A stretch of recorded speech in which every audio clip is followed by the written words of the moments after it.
In this video, I will show Instagram your message is pending problem. Let's see how to solve this problem. Go to phone setting, scroll down,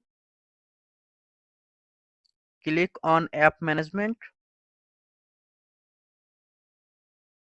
click on app list,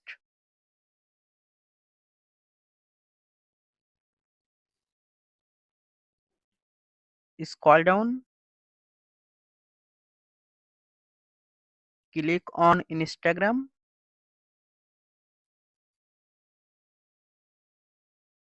click on storage and cache,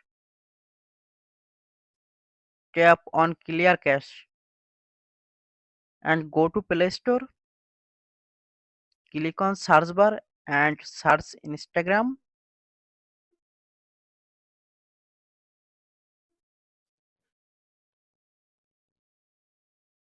update Instagram.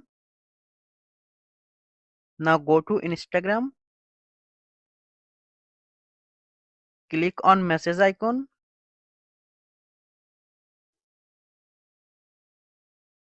Problem solved. Thanks for watching. Don't forget like and subscribe.